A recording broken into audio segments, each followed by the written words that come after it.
नमस्कार। हमारे सामने एक 6 वर्षीय बच्चा है, उसकी कुंडली है। उस कुंडली के बारे में देखेंगे आने वाला समय, एजुकेशन, प्रोफेशनल लाइफ, जॉब, कौन सा सेक्टर इनके लिए ठीक रहेगा, मैरिड लाइफ, जो भी इन्होंने सवाल पूछे उनके जवाब देंगे। शुरुआत करते हैं हम किसी भी हॉरोस्कोप की लगन से। लगन हमेशा हमें बता देता है कि जिस लगन के अंदर मजबूती है तो वो व्यक्ति स्वयं के बल पर कुछ करने में सक्षम होता है।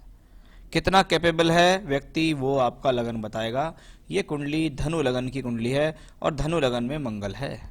धनु लगन बृहस्पति का लगन है, यानी व्यक्ति के भीतर बृहस्पति के गुण हैं। दान धर्म, ईश्वर के प्रति श्रद्धा, परोपकार, लोगों का मान सम्मान। वहीं अग्नि तत्व राशि का लगन है, यानी ये वैसा गुरु है जो प्यार से भी बात कर सकता है और मार से भी बात कर सकता है, क्योंकि अग्नि तत्व राशि का है। व्यक्ति के अंदर साहस और क्रोध होता है। साथ ही साथ लगन में मंगल भी है। मंगल अपने आप में एक साहसी ग्रह है। देवताओं की श्रेणी में इसको सेनापति कहा गया है, यानी ऐसा प्लेनेट जो साम दाम दंड भेद सभी प्रकार की नीतियों को अपनाने वाला है। मंगल एक एनर्जेटिक प्लेनेट होता है, यानी व्यक्ति के स्वभाव में एनर्जी है। व्यक्ति सभी प्रकार से काम करने में सक्षम है, मेहनत से पीछे नहीं हटता, साहसी होता है, उसके भीतर डर नहीं होता। लेकिन साथ ही साथ गुस्सैल स्वभाव का भी व्यक्ति ऐसा हो जाता है, कुछ जल्द स्वभाव का भी व्यक्ति हो जाता है। यानी अगर अपने आप पे करने पे आए तो जीवन में बड़े से बड़ा काम बहुत आसानी से ये व्यक्ति अपने मेहनत से कर लेते हैं। मंगल इस कुंडली में पंचमेश होकर लगन में है, यानी व्यक्ति बुद्धिमान है।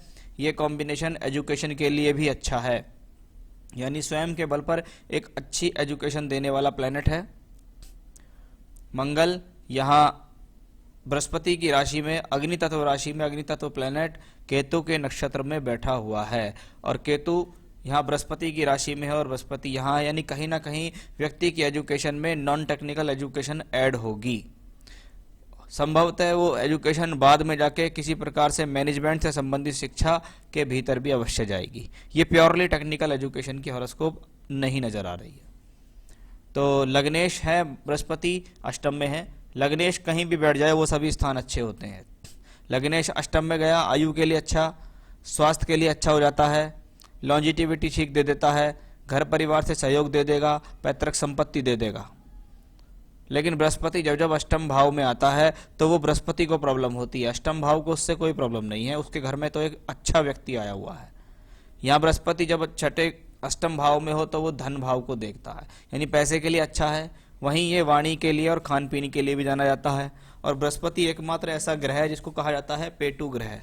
ये खाने पीने पर बहुत ज़्यादा ध्यान देने वाला है। गलत खान पान से जीवन में अपना शारीरिक नुकसान करने वाला ग्रह बृहस्पति ही कहलाता है। तो थोड़ा सा व्यक्ति को यहाँ अपने शरीर पर भी ध्यान देना होगा, नहीं तो प्रॉब्लम आ जाएगी। भूमि, जमीन, जायदाद, घर परिवार से कुटुंब के तौर पे पैतृक संपत्ति मिलने का भी कॉम्बिनेशन अच्छा खासा इस बृहस्पति द्वारा यहाँ देखा गया है।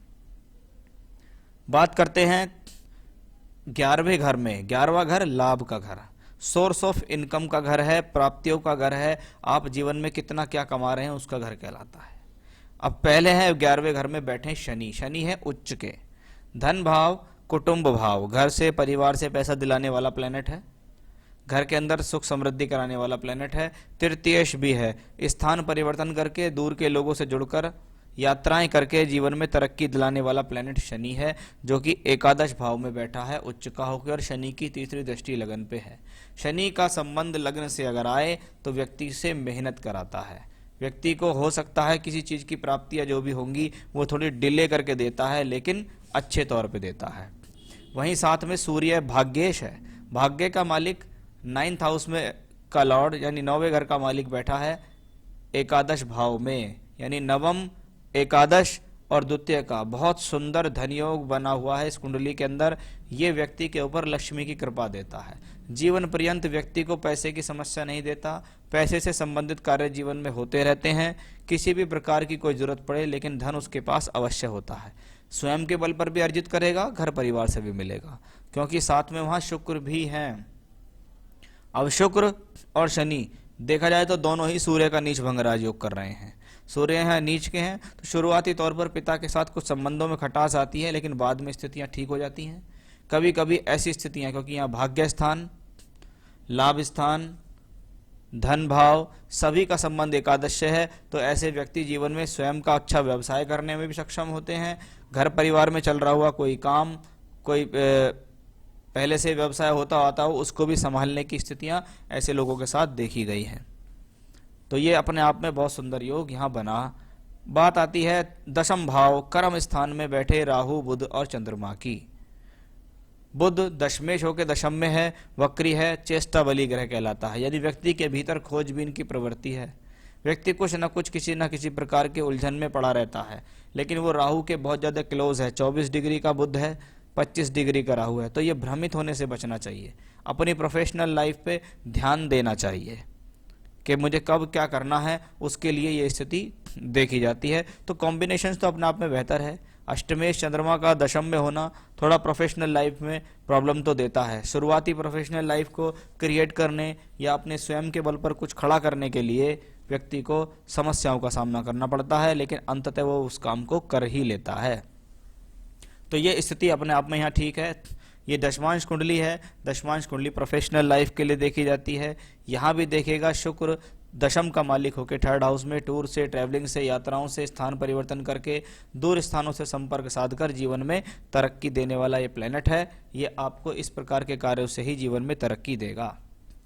यहाँ दशम भाव का मालिक जो है वो बुध है। दशमांश कुंडली में ये बुध 6th हाउस में पड़ा हुआ है। तो कॉम्बिनेशंस नौकरी के बहुत हद तक दिखाई दे रहे हैं अभी तक, लेकिन ऐसे लोगों के भीतर बहुत सी इच्छाएं होती हैं कि वो अपने जीवन में स्वयं का बिजनेस करें, क्योंकि कुंडली में ऐसे योग मौजूद हैं कि पहले कभी नौकरी करेगा, फिर बाद में जाके अपना कोई व्यवसाय कर लेगा। तो हॉरोस्कोप अपने आप में ठीक है। चंद्रमा की महादशा भी चल रही है। चंद्रमा कन्या राशि के अंदर बुध की राशि में साथ में राहु है। ये स्वभाव के अंदर परिवर्तन देता है, स्वभाव को मूडी किस्म का बनाता है। व्यक्ति का कभी मन करता है कुछ, कभी मन करता है कुछ, ऐसी स्थितियों को ये पैदा करता है। आप नवांश में भी देखेगा चंद्रमा केतु के साथ हुआ है। तो अभी की जो दशाएं व्यक्ति को चल रही हैं, ये एक मूड परिवर्तन की दशाएं चल रही हैं कि भाई वैसे तो कोई प्रॉब्लम है नहीं, लेकिन हाँ बच्चे का कब मन क्या बदल जाए कुछ पता नहीं, वो स्थितियां यहाँ चल रही हैं। कोई नुकसान की स्थितियां नहीं चल रही। आपने इनसे संबंधित कुछ सवाल लिए हैं तो उनको मैं दशाओं के हिसाब से देखना चाहूँगा। इनकी हेल्थ कैसी रहने वाली है। ये मीठा बहुत खाते हैं और जिद्दी भी हैं। देखो, तो स्वभाव से मैंने आपको बताया, लगन में मंगल है, अग्नि तत्व राशि में बैठा हुआ है, चंद्रमा राहु के साथ है, तो स्वभाव में जिद्दपन तो आएगा ही। धीरे धीरे धीरे करके स्थितियाँ बदलेंगी, लेकिन ये व्यक्ति पूर्ण नहीं बदल पाएगा। मैं इनके मंगल को देखकर ही कह सकता हूँ कि मैंने बहुत लोग देखे हैं ऐसे, वो किसी के दबे बसे ज़्यादा लंबे समय तक काम करते नहीं हैं। फिर स्थितियाँ उनकी ऐसी हो जाती हैं कि वो नौकरी वोकरी अगर करते हुए होते हैं तो नौकरी छोड़ के आ जाते हैं, फिर अपने बिजनेस में लग जाते हैं, क्योंकि अंडर प्रेशर काम करना इनके लिए प्रॉब्लम वाला हो जाता है। इन्हें नहाना पसंद नहीं है, पानी से डरता है, ऐसा क्यों? देखिए, डर हमेशा चंद्रमा से आता है। चंद्रमा मन है। मन जब जब शनि राहु के प्रभाव में होता है तो ऐसा होता है, लेकिन ये है कोई आजीवन कॉम्बिनेशन नहीं है कि इनको ये प्रॉब्लम आएगी। आने वाले समय में धीरे धीरे करके ये प्रॉब्लम सब सॉर्ट आउट इनकी हो जाएंगी। हाँ, थोड़ा सा खान पीन का ध्यान इनको विशेष अपना रखना होगा। एजुकेशन कैसी रहेगी? पढ़ने में मन नहीं लगता है। अभी 6 साल के बच्चे में कोई बच्चे 100 में से 90 बच्चों का पढ़ाई में कोई मन नहीं लगता। सबका बाहर खेलना, मोबाइल देखना, टीवी देखना, प्रोग्राम कार्टून देखना, इनमें ही मन लगता है। बात है कि आने वाला समय कैसा। देखिए, चंद्रमा की दशा 2027 तक है। 27 का मतलब है ये बच्चा 13 साल का हो जाएगा। उसके बाद मंगल आएगी। मंगल पंचमेश है, दिमाग चलना शुरू हो जाएगा, दिमाग की गति बढ़ जाएगी, व्यक्ति तेज होता चला जाएगा। फिर आपको कभी ये प्रॉब्लम नहीं आएगी कि ये पढ़ता नहीं है, क्योंकि ये हॉरोस्कोप एक सक्सेसफुल व्यक्ति को भविष्य में दिखा रही है, इसमें कोई भी संदेह नहीं है। और लोगों से इंटरेक्ट करना पसंद नहीं करता, ना ही फ्रेंड्स बनाता है, और दूसरों को देख के छुपता है, शर्माता है। कॉन्फिडेंस लेवल कम क्यों है? ये सब कुछ जितने भी कॉम्बिनेशंस आप हमें बता रहे हैं, ये अभी वर्तमान की स्थिति के हैं। आप देखना भविष्य में ऐसी स्थितियां बिल्कुल भी नहीं रहेंगी। व्यक्ति भविष्य में शाई किस्म का नहीं रहेगा, खुलकर काम करेगा, खुलकर बात करेगा, पढ़ाई करेगा। थोड़ी सी रेमेडी लास्ट में बता दूंगा, ठीक हो जाएगा।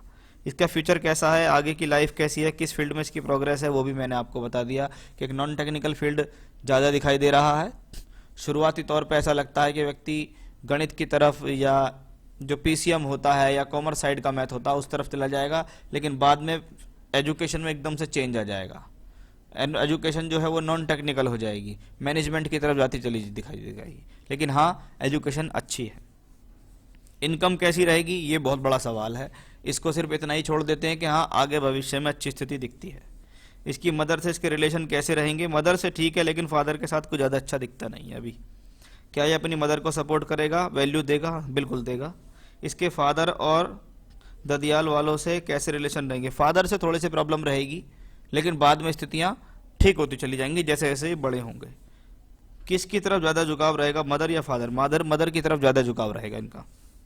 इसके फादर और मदर यानी मेरे रिलेशन उतने अच्छे नहीं हैं और मेरे इन लॉज इसको खुद की तरफ करना चाहते हैं, मुझसे दूर करना चाहते हैं, तो मैं ऐसे में क्या मुझे सपोर्ट करेगा और मेरे साथ रहेगा? हाँ, साथ तो ये मदर के रहेगा, मदर को सपोर्ट भी करेगा। ऐसा नहीं है कि ये बच्चा माता से कोई अलग हो जाएगा या कुछ होगा, ऐसा कुछ भी नहीं होगा। आप देखिएगा जैसे जैसे समय आगे चलेगा ये बिल्कुल ठीक हो जाएगा। इसके फादर में बुरी आदतें हैं, ड्रिंक एंड स्मोक करते हैं, क्या इसमें भी ऐसी आदतें होंगी? ऐसी आदतें मुझे नहीं दिखाई देती कि इसके अंदर होंगी। तो चलिए, ये तो आपने नॉर्मल एक बात की। 7th हाउस हमेशा कुंडली के अंदर जो 7वां घर है, ये शादी के लिए जाना जाता है। मालिक यहाँ बुध बैठा हुआ है, अपने आप में ठीक है। अब बात करते हैं शुक्र की। शुक्र विवाह का कारक है। कारक ग्रह अगर कुंडली में दूषित हो तो शादी के बाद जो हस्बैंड वाइफ के रिलेशन होते हैं उसमें शादी से संबंधित सुख में कमी आती है। जैसे यहाँ शुक्र सूर्य से अस्त है, कंप्लीटली 3 डिग्री का सूर्य है, 2 डिग्री का शुक्र है। नवांश में देखिएगा तो शुक्र 12वें घर में पहुंच गया, मंगल उसको देख रहा है। एक तरफ शनि है, एक तरफ मंगल है और सप्तम भाव के ऊपर सूर्य का प्रभाव है, यानी अशुभ प्रभाव की स्थितियां ज़्यादा हैं। ये स्थिति विवाह में कुछ देरी कराने वाली भी हैं और वाइफ के साथ रिलेशन में कुछ समस्या देने वाली भी हैं। इसके लिए आप इनका कुंडली मिलान करके विवाह करें, गुण मिलान के चक्कर में ना पड़ें। अभी बच्चा 6 साल का है तो इसके बारे में कोई इतनी चिंता करने की ज़रूरत नहीं है। अभी तो इनके करियर के बारे में, फ्यूचर के बारे में सोचना। 13-14 साल की उम्र तक कुछ स्वभाव में चंचलता ज़्यादा रहेगी, उसके बाद स्थितियाँ ठीक होती इनके जीवन में चली जाएंगी। ओवरऑल हॉरोस्कोप अपने आप में बेहतर है, किसी प्रकार से घबराने की आपको ज़रूरत नहीं है।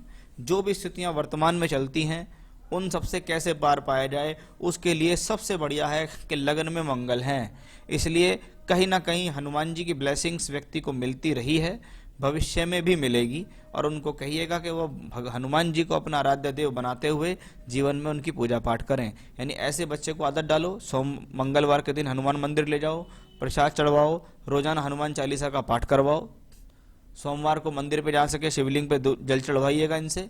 तो ये 2 चीज़ें इनके जीवन में अगर लगातार चलती रहेंगी तो इनका कॉन्फिडेंस लेवल मजबूत होगा, पढ़ाई की तरफ ध्यान जाएगा, भटकाव से बचेंगे और जीवन में तरक्की करेंगे। क्योंकि मंगल ग्रह इस हॉरोस्कोप में बहुत अच्छा है, वही इनको जीवन में तरक्की भी देगा और शनि देव, हनुमान जी इनके ऊपर अपनी कृपा करेंगे। इसलिए मंगल देव को इन्हें अपना आराध्य देव बना लेना चाहिए। तो ये था आपकी हॉरोस्कोप का एनालिसिस। कुंडली मुझे अच्छी लगी। अभी भी मैं कह सकता हूँ कि कुंडली में बहुत बल है। ये जब कुंडली में इतना अच्छे राजयोग धनयोग दिखाई देते हैं तो ये घर परिवार से व्यक्ति को मजबूत बनाते हैं। बाद में बच्चा भी स्वयं के बल पर कुछ ना कुछ अवश्य अच्छा करेगा। बच्चा जीवन में तरक्की करे, यही मेरी शुभकामनाएं हैं। नमस्कार।